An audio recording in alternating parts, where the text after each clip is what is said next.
Hello student. पिछले class में अपन ने रेस्पिरेटरी जो सिस्टम है उसको स्टार्ट किया था और आज जो है अपन उसी चैप्टर को उसी टॉपिक को आगे कंटिन्यू करते हैं। पिछली क्लास में मैंने आपको रेस्पिरेशन और ब्रीथिंग के अंदर जो डिफरेंस है वो मैंने आपको डिटेल में बताई थी। आज अपन जो है इसी ब्रीथिंग और रेस्पिरेशन से रिलेटेड जो पाथवे हैं उसको कंप्लीट पढ़ेंगे। तो आइए अपन स्टार्ट करते हैं इस पाथवे को। मैं सबसे पहले आपको इनके नाम लिखवा देती हूँ। तो देखिए, सबसे पहले जो है वो बाह्य नासा छिद्र, जो आपको बाहर दिखाई देते हैं वो कौन से होते हैं? बाह्य नासा छिद्र, ठीक है, यानी कि एक्सटर्नल नोस्ट्रिल। यहीं पर मैं इंग्लिश में भी लिख देती हूँ, एक्सटर्नल नोस्ट्रिल्स, ठीक है। उसी के बाद आता है नासा कोस्ट। नासा कोस्ट यानी कि नेजल चैम्बर। नासा कोस्ट के बाद जो है वो आता है अंतः नासा छिद्र।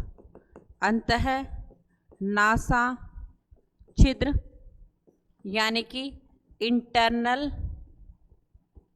नॉस्ट्रिल्स। अंतः नासा छिद्र के बाद ग्रसनी वाला भाग आता है। इस ग्रसनी वाले भाग को अपन जो है आहार नाल यानी कि डाइजेस्टिव सिस्टम में भी पढ़ते हैं, ठीक है। और इसके साथ साथ अपन इसको भी यहाँ भी पढ़ते हैं, क्योंकि ये जो ग्रसनी है यानी जो फेरिंग्स वाला पार्ट होता है वो वायु और भोजन के लिए एक कॉमन जगह रीजन होता है या जगह होती है या स्थान होता है। तो उन दोनों के लिए कॉमन स्थान कौन सा है? ग्रसनी। ग्रसनी के बाद अपन देखते हैं कि ग्रसनी के बाद आता है ग्लोटिस। ग्रसनी के बाद आएगा ग्लोटिस, ठीक है। ग्लोटिस के बाद में जो रीजन आता है या जो ग्लोटिस के बाद वाला भाग है उसे अपन बोलते हैं लैरिंग्स। इसके बाद आएगा लैरिंग्स।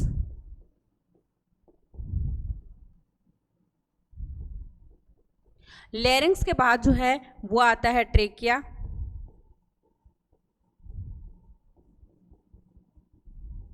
ट्रेकिया, और देखिए ट्रेकिया जो है वो आगे जाकर के डिवाइड हो जाती है, दो भागों में ये विभाजित हो जाती है। और कहाँ पर विभाजित होती है? आपने देखा होगा जो अपनी वर्टिब्रल कॉलम है यानी कि जो कशेरुक दंड है, उस कशेरुक दंड के अंदर जो वक्षीय कशेरुका है यानी कि जो थोरेसिक वर्टिब्री है उसमें जो 5th नंबर की जो कशेरुका है वहां पर जाकर के ये ट्रेकिया जो है वो दो भागों में विभाजित हो जाता है। और क्या बनाता है? ये बनाता है प्राथमिक ब्रोंकाई। प्राथमिक श्वसनी या प्राइमरी ब्रोंकाई। Primary bronchi. प्राथमिक श्वसनी फिर से डिवाइड होगी और फिर से डिवाइड होकर के बनाएगी द्वितीयक श्वसनी। द्वितीयक श्वसनी यानी कि सेकेंडरी ब्रोंकाई, ठीक है। सेकेंडरी ब्रोंकाई जो है फिर से डिवाइड होती है लंग्स में जाकर के, फिर से डिवाइड होगी और इसको अपन बोलेंगे टर्शरी ब्रोंकाई यानी कि तृतीयक श्वसनी या टर्शरी ब्रोंकाई।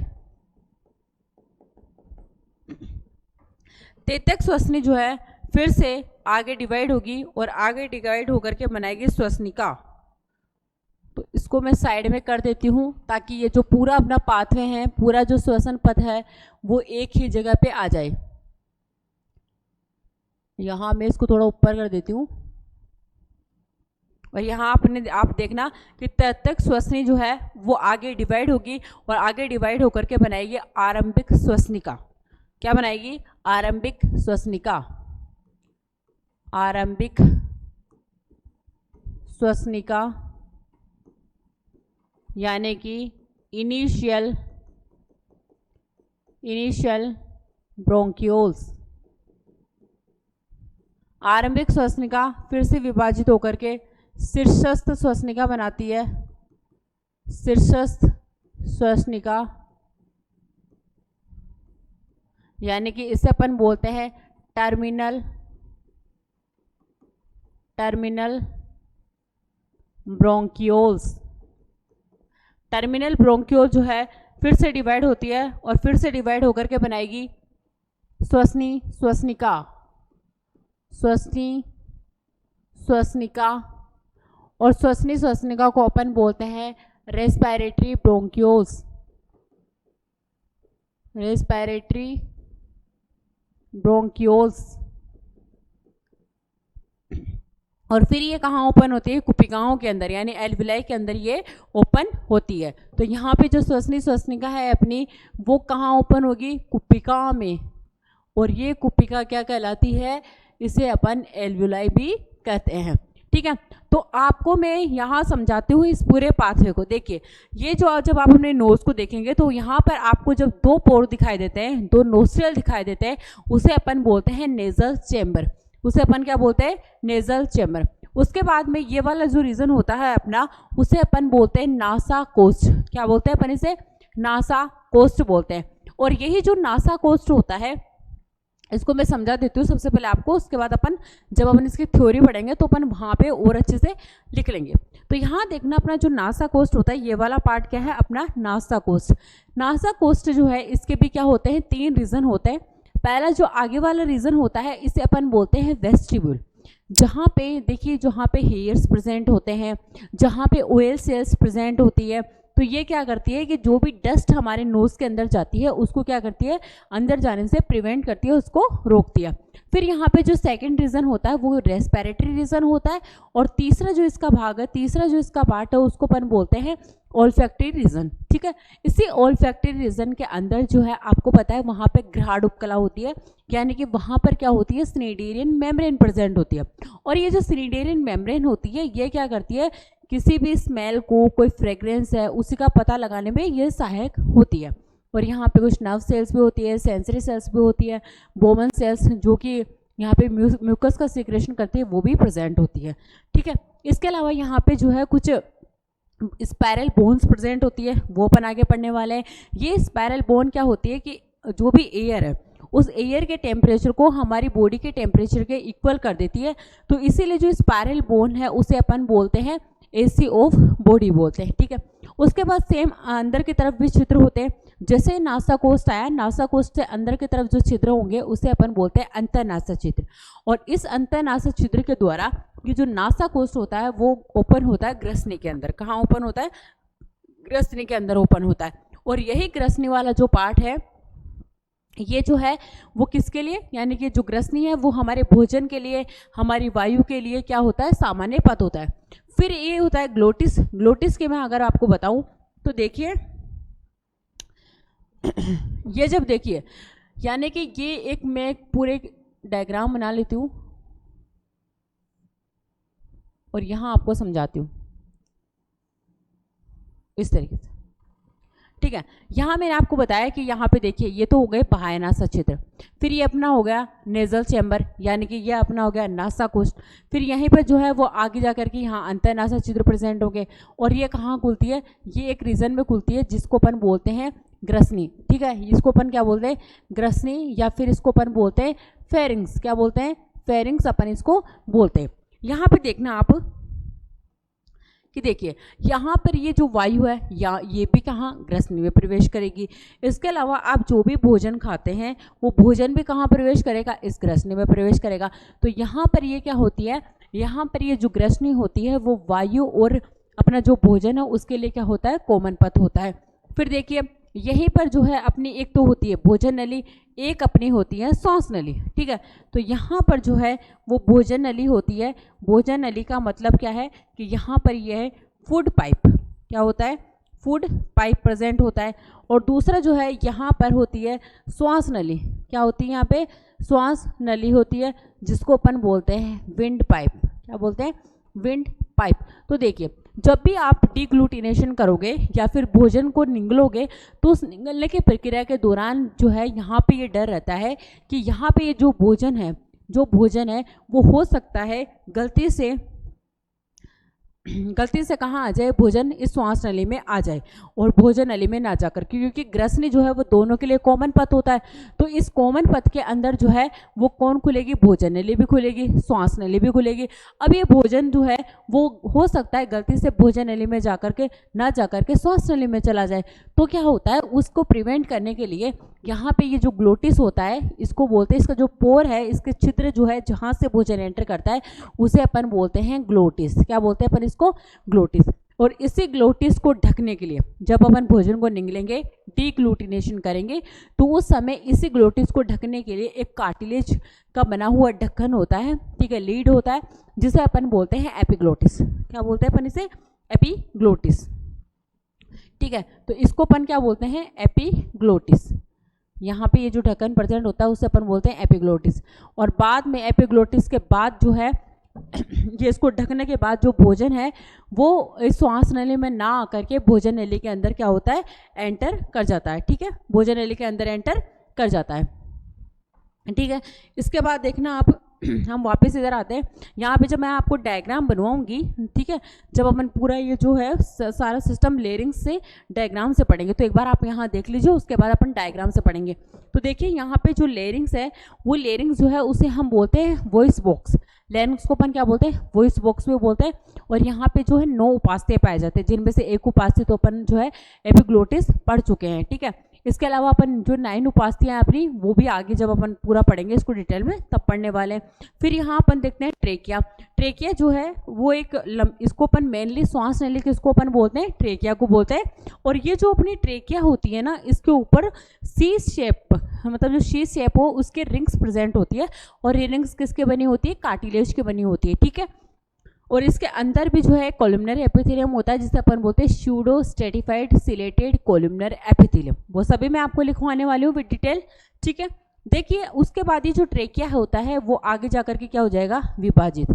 और ये देखना यहाँ ये इंपॉर्टेंट है, यहाँ पे आपको ये ध्यान रखना है कि ये विभाजित कहाँ होता है, 5th थोरेसिक वर्टिब्रा पे, 5th थोरेसिक वर्टिब्रा पे ये डिवाइड होगा।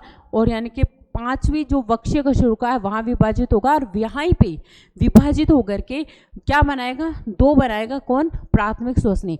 और यही प्राथमिक श्वसनी जो है वो कहाँ एंटर कर जाएगी, लंग्स में एंटर कर जाएगी। फिर ये फिर आगे जो है डिवाइडेशन होता रहता है। जैसे कि मान लीजिए प्राथमिक श्वसनी है, फिर वो डिवाइड होकर के द्वितीय श्वसनी बनाएगी, द्वितीयक श्वसनी फिर डिवाइड होकर के तृतीयक श्वसनी बनाएगी, तृतीयक श्वसनी जो है फिर से आरंभिक श्वसनिका, शीर्षस्थ श्वसनिका और साथ ही साथ श्वसनी श्वसनिका, और लास्ट में कहाँ ओपन हो जाती है, कुपिकाओं के अंदर ओपन हो जाती है, ठीक है। इस डायग्राम को समझने से पहले अपन को यहाँ पे कुछ बातें और ध्यान रखनी है। वो देखिए आप, यहाँ में 2 पथ होते हैं, एक तो होता है अपना संचरण पथ और एक होता है विनिमय पथ, उसका भी अपन को ध्यान रखना है। तो यहाँ पे देखना कि ये जो बाह्य नासा छिद्र है, नासाकोष्ठ, अंतः नासा छिद्र, ग्लोटिस, लेरिंग्स, ट्रेकिया, ठीक है, प्राथमिक श्वसनी, द्वितीयक श्वसनी, तृतीयक श्वसनी, आरंभिक श्वसनिका और टर्मिनल ब्रोंकियोस, ये जो पथ है अपना यहाँ पूरा, ये जो मैंने ग्रीन कलर से बना है, इसको अपन क्या बोलते हैं, इसको अपन बोलते हैं यहाँ पे संचरण पथ। यानी कि बाह्य नासा छिद्र से लेकर के शीर्षस्थ श्वसनी तक, जो शीर्षस्थ श्वसनिका है वहाँ तक का जो रीजन है वो होता है संचरण पथ। और संचरण पथ को ही अपन बोलते हैं कंडक्टिंग जोन, ठीक है। तो ये क्या होता है, संचरण पथ, संचरण पथ यानी कि कंडक्टिंग जोन, ठीक है। जबकि जो अपनी वहाँ पर ये श्वसनी श्वसनिका और जो कुपिका बची है वो संचरण पथ के अंदर इंक्लूड नहीं होती है। वहाँ पर क्या प्रेजेंट होता है, वहाँ पर जो है वो विनिमय पथ होता है, एक्सचेंज जोन होता है, जहाँ पर गैसों का आदान प्रदान होता है। जैसे कि मान लीजिए पहले तो गैसेस जा रही है, लेकिन वहाँ पे CO2 और O2 का जो एक्सचेंज हो रहा है वो किस रीजन में हो रहा है, वहाँ पर। तो इसलिए अपन उसे क्या बोलते हैं, एक्सचेंज जोन बोलते हैं, ठीक है। तो यहाँ पे ये जो कुपिका और श्वसनी श्वसनिका है इसे अपन बोलते हैं विनिमय पथ, विनिमय पथ यानी कि इसे अपन बोलते हैं एक्सचेंज जोन, ठीक है। अब देखना ये जो एक्सचेंज जोन होता है इसके अंदर, यानी कि जो इसकी इनर वॉल होती है, आंतरिक जो भित्ति है उसके अंदर क्या वो किसके बनी होती है, वो बनी हुई होती है स्क्वामस एपिथेलियम की। किसके बनी होती है, स्क्वामस स्क्वामस एपिथेलियम की बनी हुई होती है। स्क्वामस एपिथेलियम का मतलब होता है शल की उपकला की बनी हुई होती है। शल की उपकला जो है उसकी ये बनी हुई होती है। जबकि यहाँ पे देखना कि ये जो अपना संचरण पथ होता है, ये जो अपना संचरण पथ होता है वो किसका बना हुआ होता है? स्तंभाकार उपकला का। किसका? कॉलमनर एपिथेलियम यानी कि स्तंभाकार उपकला का बना हुआ होता है। स्तंभाकार उपकला का ये बना हुआ होता है, ठीक है, यानी कि कॉलमनर एपिथेलियम। कॉलमनर एपिथेलियम, तो ये एपिथेलियम पे आपको ध्यान रखना है, ठीक है। कौन सा? जैसे कि अपना जो संचरण पथ है वो किसका बना हुआ होता है, उसके अंदर इनर लेयर किसकी होती है? तो वो होती है इसके यहाँ पर कॉलमनर एपिथेलियम की। जबकि जो विनिमय पथ होता है उसके अंदर जो उपकला प्रेजेंट होती है वो होती है शल की उपकला, ठीक है। इसके अलावा एक और चीज़ आपको यहाँ ध्यान रखनी है, वो ये कि यहाँ पर मैंने अभी आपको बताया था कि जो ट्रेकिया है उस पर जो है सी आकृति की क्या होती है? रिंग प्रेजेंट होती है। तो ये रिंग जो है वो ट्रेकिया के अलावा भी आगे जो डिवाइडेशन हुआ है वहाँ पर भी प्रेजेंट होती है। जैसे कि ट्रेकिया पर प्रेजेंट होती है प्राथमिक श्वसनी पे यानी प्राइमरी ब्रोंकाई पे, सेकेंडरी ब्रोंकाई पे, टर्शरी ब्रोंकाई पे, और यहाँ पे जो इनिशियल ब्रोंकियोल्स होते हैं इन पांचों पर ही जो है वो सी शेप जो है वले प्रेजेंट होती है। वो क्यों प्रेजेंट होती है? ताकि जो है सी शेप इसलिए प्रेजेंट होती है इस तरीके से ताकि जो है ये कोलैप्स ना हो सके, ये बस्ट ना हो सके, ठीक है। तो जब अधिक श्वसन हम करते हैं, वायु ज़्यादा मात्रा में एंटर करती है, तो उस समय जो है ये बस्ट ना हो ट्रेकिया, उसकी वजह से ये सी शेप क्या होता है, यहाँ पे रिंग्स प्रेजेंट होती है। इसी को जो है अपन अपनी जो नेक्स्ट वीडियो है उसके अंदर अपन इसको विद डायग्राम समझेंगे। सारा जो मैंने भी पाथवे बताया है वो किस तरीके से लंग्स में एंटर करता है वो सब मैं आपको नेक्स्ट क्लास में बताने वाली हूँ। तब तक के लिए थैंक यू सो मच।